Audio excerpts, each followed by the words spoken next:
Jinto John, ഇന്നലെ M Swaraj ഈ കാര്യത്തിൽ വിശദീകരിക്കുന്ന ഒരു പോയിന്റ്, പത്മകുമാർ ജയിലിലാണ്, പക്ഷെ പത്മകുമാർ എന്ത് ചെയ്തു എന്ന് ഇപ്പോഴും ഞങ്ങൾക്കറിയില്ല. അദ്ദേഹം കുറ്റം ചെയ്തുവെന്നാണോ, കുറ്റം ചെയ്യാൻ സഹായിച്ചുവെന്നാണോ, അതോ കുറ്റം കണ്ടിട്ടും മിണ്ടാതിരുന്നുവെന്നാണോ, അതോ അദ്ദേഹത്തിൻ്റെ കസേരയിൽ ഇരിക്കുമ്പോൾ നടന്ന കാര്യങ്ങൾക്കുള്ള അദ്ദേഹത്തിൻ്റെ ധാർമ്മിക ഉത്തരവാദിത്തമാണോ? ഇതിലേതാണെന്ന് വ്യക്തത വരുത്താതെ എടുപിടിയിൽ ഒരു നടപടിയിലേക്ക് കടക്കുന്നതിൻ്റെ യുക്തി എന്താണെന്ന് ചോദിക്കുന്നു സ്വരാജ്. ആ വിശദീകരണം വലിയ തോതിൽ CPIM ഹാൻഡിലുകൾ കൊണ്ടാടുകയും ചെയ്യുന്നുണ്ട്. അത് ഡൈജസ്റ്റിംഗ് ആയിട്ടുള്ള ഒന്നാണോ ജിൻഡോ? ശ്രീ നിഷാദ്, അതിലുള്ളൊരു പ്രശ്നം, എം സ്വരാജിനെ പോലുള്ള ആളുകൾ ഇത്തരം നടപടികൾ പറയുന്നതിൽ അത്ഭുതമൊന്നും വിചാരിക്കണ്ട. ഇപ്പോൾ കുറച്ചു കാലമായിട്ട് കേരളത്തിലെ പിണറായി വിജയൻ സർക്കാരിനെ അദ്ദേഹം കാണുന്നേയില്ല. അപ്പോൾ ഞാൻ അത്ഭുതത്തോടെയാണ് ഇന്നലത്തെ അദ്ദേഹത്തിൻ്റെ ആ ചാനൽ ഡിബേറ്റ് കണ്ടത്. അദ്ദേഹമൊക്കെ എങ്ങനെയാണ് ആ പൊസിഷൻ എടുത്തത് എന്നുള്ള വല്ലാത്തൊരു അത്ഭുതമാണ്. അത്ഭുതത്തിന് കാര്യമൊന്നുമില്ല, കാരണം കുറേ കാലമായിട്ട് അദ്ദേഹത്തിൻ്റെ മൗനം പോലും ഇതിനെ സാധൂകരിക്കുന്ന രീതിയിലാണ്. SITയുടെ അന്വേഷണത്തിനോട് ഞങ്ങളൊപ്പം നിൽക്കുന്നു. SITയിൽ ഞങ്ങൾക്ക് വിശ്വാസമുണ്ടെന്ന് CPM പറയുന്നു. ഹൈക്കോടതിയുടെ മേൽനോട്ടത്തിൽ നടക്കുന്ന അന്വേഷണത്തോടും വിയോജിപ്പില്ല. അതെല്ലാം ശരിയാമണ്ണം നടക്കുന്നതാണ് CPMൻ്റെ നിലപാട്. ശരിയാമണ്ണം നടക്കുന്ന ഒരു അന്വേഷണത്തിൻ്റെ ഭാഗമായി CPMൻ്റെ നേതാക്കന്മാരുൾപ്പെടെ അറസ്റ്റ് ചെയ്യപ്പെടുമ്പോൾ അവരെന്തിൻ്റെ പേരിൽ അറസ്റ്റ് ചെയ്യപ്പെട്ടത് എന്ന് ഞങ്ങൾക്ക് അറിയണം. അത് അറിയുന്നത് വരെ അവരെ ഞങ്ങൾ പാർട്ടിയിൽ തുടരാൻ അനുവദിക്കുമെന്നാണ് എം സ്വരാജ് പറഞ്ഞതിൻ്റെ രത്നച്ചുരുക്കം. അതായത് ഒരേ സമയം പത്മകുമാറിനെ പോലെ, വാസുവിനെ പോലുള്ള ആളുകൾ CPMലും തുടരും, ജയിലിലും തുടരും. പത്മകുമാർ ജില്ലാ കമ്മിറ്റിയിലും ജയിലിലും ഒരേ സമയം പ്രവർത്തനം നടത്തുമെന്നാണ് ഇവർ പറയുന്നത്. അതെനിക്ക് മനസ്സിലാകുന്നില്ല. ഇപ്പം നിഷാദ് തന്നെ ഇവിടെ ഒരു ഉദാഹരണം എടുത്തു. ഈ ADM നവീൻ ബാബുവിൻ്റെ മരണത്തിൽ ഈ അന്നത്തെ ജില്ലാ പഞ്ചായത്ത് പ്രസിഡന്റ് PP ദിവ്യക്കെതിരെ CPM നടപടിയെടുത്ത് അവരെ പ്രസിഡന്റ് സ്ഥാനത്ത് മാറ്റി.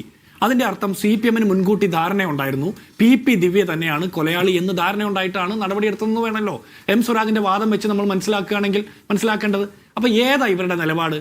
ഇതിലൊരു പ്രശ്നമുണ്ട്. ഈ BN ഹസ്കറിനെ പോലുള്ള ആളുകൾ ഇത്തരത്തിൽ നിലപാട് മാറ്റി പറയുന്നതിനോട് എനിക്ക് വലിയ യോജിപ്പുണ്ട്. കാരണം ഈ തെരഞ്ഞെടുപ്പിന് ശേഷമെങ്കിലും യാഥാർത്ഥ്യബോധത്തിലേക്ക് കുറച്ചുകൂടി അടുക്കാൻ പറ്റുന്നുണ്ടല്ലോ. അദ്ദേഹം ഒരു CPM നിരീക്ഷകനാണെങ്കിൽ പോലും അദ്ദേഹം കുറേ കൂടി യാഥാർത്ഥ്യബോധത്തോടെയാണ് പറയുന്നത്. പക്ഷെ ഞാനൊരു കാര്യം ചോദിക്കട്ടെ, CPM ഇപ്പോഴും പത്മകുമാറിൻ്റെ ഭാഗത്തോ വാസുവിൻ്റെ ഭാഗത്തോ ഒരു തെറ്റുമുണ്ട് എന്ന് വിചാരിക്കുന്നില്ല. ഇപ്പോൾ ഹസ്കർ പറഞ്ഞു, ഈ അറസ്റ്റ് ചെയ്യപ്പെട്ട 7 ആളുകൾക്ക്, മൊത്തം 10 പേരോളം ഉണ്ട്, അതിൽ 7 പേർക്ക് പാർട്ടിയുമായിട്ട് ഒരു ബന്ധമില്ല എന്ന് പറയാം. മുരാരി ബാബു CIT-കാരൻ, KS ബൈജു CIT-കാരൻ, സുദേശ് കുമാർ CPMൻ്റെ അടൂര് നേതാവ്, VS രാജേന്ദ്ര പ്രസാദ്, ഇതുപോലെ തന്നെ CPMുമായി അടുത്ത ബന്ധമുള്ള ആൾ, വിജയകുമാർ CPMന് വേണ്ടപ്പെട്ട ആൾ, N വാസു പഞ്ചായത്ത് പ്രസിഡന്റായിരുന്നു, ഗുരുദാസൻ മന്ത്രിയുടെ PS ആയിരുന്നു, അദ്ദേഹം ദേവസ്വം കമ്മീഷണറായിരുന്നു, ദേവസ്വം ബോർഡ് പ്രസിഡന്റായിരുന്നു. പത്മകുമാർ ജില്ലാ കമ്മിറ്റി അംഗമാണ്, മുൻ MLA ആണ്, CPMന് വേണ്ടപ്പെട്ട ആളാണ്. ഇതൊന്നും CPMുമായിട്ട് ബന്ധപ്പെട്ട ആളുകളല്ലേ? നിങ്ങൾ പണ്ട് TP ചന്ദ്രശേഖരൻ കൊലക്കേസിലെ പ്രതികളെ കുറിച്ച് പറഞ്ഞപ്പോഴും പാർട്ടിക്ക് ഒരു ബന്ധമില്ലെന്ന് പറയുന്നത്. ശിക്ഷിക്കപ്പെട്ടവർ മുഴുവൻ CPMൻ്റെ ഉത്തരവാദിത്തപ്പെട്ട നേതാക്കന്മാർ തുടങ്ങി CPMന് വേണ്ടിയിട്ട് കൊല്ലാൻ നടക്കുന്ന ആളുകൾ വരെയുണ്ട്. എന്നിട്ട് ശിക്ഷിക്കപ്പെട്ടിട്ടും കുഞ്ഞനന്തൻ ഒരു കുഞ്ഞുറുമ്പിനെ പോലും പീഡിപ്പിക്കാത്ത, കൊല്ലാത്ത ആളാണ്, മഹാനായിട്ടുള്ള മനുഷ്യനാണെന്നാണ് നിങ്ങൾ പറഞ്ഞുകൊണ്ടിരിക്കുന്നത്, മരിച്ചതിന് ശേഷവും പറഞ്ഞുകൊണ്ടിരിക്കുന്നത്. അപ്പോൾ TP ചന്ദ്രശേഖരൻ എങ്ങനെ വെറുതെ തലയിറങ്ങി വീണ് മരിച്ചാണോ? അപ്പോൾ എന്തൊക്കെയാണ് നിങ്ങൾ പറയുന്നത്? കോടതി ശിക്ഷിച്ചാലും നിങ്ങൾ അംഗീകരിക്കാൻ പോകുന്നില്ല. ഇവിടെ നിഷാദ ഒരു പ്രശ്നമുള്ളത്, ഈ ഉന്നത നേതൃത്വത്തിൻ്റെ അറിവോടുകൂടി തന്നെയാണ് അമ്പലക്കൊള്ള നടന്നിട്ടുള്ളതെന്ന് ഒരു കാര്യത്തിൽ സംശയമില്ലല്ലോ. കാരണം അങ്ങനെ നമുക്ക് വിചാരിക്കാൻ കാരണം ഈ കടകംപള്ളി സുരേന്ദ്രൻ വഴിയാണ് പത്മകുമാർ പോറ്റിയെ പരിചയപ്പെടുന്നത്. അല്ലെങ്കിൽ ഇവർ ഈ താഴെത്തട്ടിലുള്ള ആളുകൾ മാത്രം നടപ്പാക്കിയ ഒരു കൊള്ളയാണെങ്കിൽ നടപടിയെടുത്ത് കൈകൾ ശുദ്ധമാണെന്ന് തെളിയിക്കണ്ടേ? മടിയിൽ കണമില്ല എന്ന് 48 പ്രസംഗിക്കുന്ന മുഖ്യമന്ത്രി കേരളം ഭരിക്കുമ്പോൾ, ആഭ്യന്തര വകുപ്പ് മന്ത്രി കേരളം ഭരിക്കുമ്പോൾ 6 വർഷക്കാലമായി അമ്പലക്കള്ളന്മാരെ മൂടി വെച്ച് സംരക്ഷിച്ചത്, ഈ ദേവസ്വം വിജിലൻസിന്റെ റിപ്പോർട്ട് പൂഴ്ത്തി വെച്ചത്, 2019 കള്ളത്തെ മറച്ചു വെക്കാൻ വേണ്ടിയിട്ട് 2025 പുതിയ ദേവസ്വം ബോർഡിന്റെ കാലത്ത് വീണ്ടും ഈ പോറ്റി എന്ന് പറയുന്ന പെരുങ്കള്ളനെ വീണ്ടും വിളിച്ചു വരുത്തുന്നതൊക്കെ നടക്കുമ്പോൾ ഒരു കാര്യം നമുക്ക് ഉറപ്പിക്കാം, ഇവിടെ ഭരണപരമായിട്ടൊരു വീഴ്ച സംഭവിച്ചിട്ടുണ്ട്.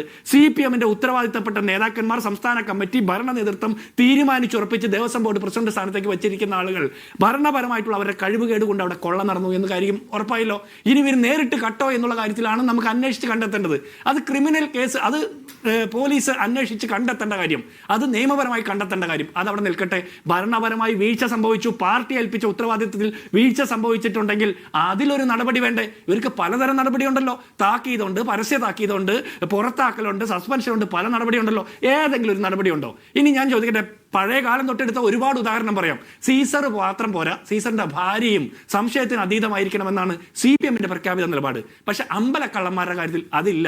ഇവിടെ കേവലം സ്വർണ്ണക്കൊള്ള മാത്രമല്ല, ഇവിടെ പുരാവസ്തു മോഷണമുണ്ട്, വിഗ്രഹ മോഷണമുണ്ട്, അന്താരാഷ്ട്ര കച്ചവടം വരെയുണ്ട്. അപ്പൊ ഇതെല്ലാം പരിശോധിക്കപ്പെടണം. ഇതെല്ലാം നമ്മളിങ്ങനെ കൂട്ടി യോജിപ്പിച്ച് വായിച്ചെടുക്കുമ്പോൾ ഒരു കാര്യം പറയാം, പാർട്ടിക്ക് ഈ പത്മകുമാറിനെ പോലെ, വാസുവിനെ പോലെ, CIT-യുടെ പ്രാദേശിക പ്രവർത്തകരും നേതാക്കന്മാരുമായിട്ടുള്ളവരെ വരെ തള്ളിപ്പറയാൻ പേടിയുള്ളത് ഉന്നത നേതാക്കന്മാർക്ക് ബന്ധമുള്ളത് കൊണ്ടാണ്. കടകംപള്ളി സുരേന്ദ്രനെ പോലുള്ള ആളുകളെ കഴിഞ്ഞ ശനിയാഴ്ച ചോദ്യം ചെയ്യാൻ വിളിച്ചു വരുത്തിയിട്ട് ഇന്നല്ലേ നമ്മൾ അറിഞ്ഞത്? എന്തുകൊണ്ടാണ് മാധ്യമങ്ങൾ അറിയാൻ വൈകിയത്? എന്തുകൊണ്ടാണ് കേരളത്തിലെ പൊതുസമൂഹം അറിയാൻ വൈകിയത്? അതുപോലെ നമ്മളിപ്പോൾ കേൾക്കുന്നുണ്ട് PS പ്രശാന്തിനെയും ചോദ്യം ചെയ്യാൻ വിളിച്ചു എന്ന്. അപ്പോൾ ഇവരെയൊക്കെ ചോദ്യം ചെയ്യാൻ വിളിച്ചത് എന്താ നമ്മൾ അറിയാൻ വൈകിയത്? ഇവിടെ ഒരു കാര്യം കൂടി മനസ്സിലാക്കണം, എൻ്റെ നിയമപരിജ്ഞാനം വളരെ കുറവാണ്, ഞാനൊരു വക്കീലൊന്നുമല്ല. പക്ഷേ 10-60 ദിവസം കഴിഞ്ഞാൽ പത്മകുമാറിനെ പോലുള്ള ആളുകൾക്ക് ജാമ്യം കിട്ടാൻ സാധ്യതയുണ്ട്. അതുവരെ ഇത് വലിച്ചു നീട്ടിക്കൊണ്ടുപോയി. തെരഞ്ഞെടുപ്പ് കാലത്ത് ഒരു മെല്ലെപ്പോക്ക് ഉണ്ടായിന്ന് കേരളത്തിലെ പ്രതിപക്ഷം മാത്രമല്ല ഹൈക്കോടതിയും പറഞ്ഞു. ആ മെല്ലെപ്പോക്കിന് ശേഷം ഇപ്പോൾ ഇവരെ ചോദ്യം ചെയ്യാൻ വിളിക്കുന്നു, വീണ്ടും ഇഴഞ്ഞു നീങ്ങിക്കൊണ്ടിരിക്കുന്നു. ഇഴഞ്ഞു നീങ്ങി 60 ദിവസം കഴിയുമ്പോൾ ജാമ്യം കിട്ടാനുള്ള പരിപാടിയാണെങ്കിൽ അമ്പലക്കള്ളന്മാരെ സംരക്ഷിക്കുന്ന കൂട്ടത്തിൽ SIT ഉണ്ടെന്ന് പൊതുസമൂഹം വിളിച്ചു വരുന്ന കാര്യം ആ നിലപാടിലേക്ക് എത്തേണ്ടി വരും. അങ്ങനെ ഉണ്ടാകാൻ പാടില്ല. അമ്പലക്കള്ളന്മാരെ, സർക്കാർ മനഃപൂർവ്വമായ ഒരു സംരക്ഷണ കവചം ഇവർക്ക് ഒരുക്കിയിരിക്കുന്നു എന്ന ആക്ഷേപം കോൺഗ്രസിനടക്കം ഉന്നയിക്കാൻ കഴിയുന്ന ഒരു സാഹചര്യം ഇവിടെ ഉണ്ട്. കാരണം പത്മകുമാറിനെ കുറിച്ച് ഒരക്ഷരം കടുപ്പിച്ച് പറയാൻ പോലും, പത്മകുമാറിനെ കുറിച്ച് എന്തെങ്കിലും ഒരു നടപടി ആലോചന നടത്താൻ പോലും CPM-ന് ഇപ്പോഴും കഴിയുന്നില്ല എന്നത് ദുരൂഹമായിട്ടുള്ള ഒരു സംഗതി അവിടെ നിൽക്കുകയാണ്. അദ്ദേഹത്തെ DC-യിൽ നിന്ന് മാറ്റാമല്ലോ, അദ്ദേഹത്തെ പാർട്ടി മെമ്പർഷിപ്പിൽ നിന്ന് കളഞ്ഞല്ല, ജില്ലാ കമ്മിറ്റിയിൽ നിന്ന് മാറി നിൽക്കുന്നു പോലും പറയുന്നില്ല.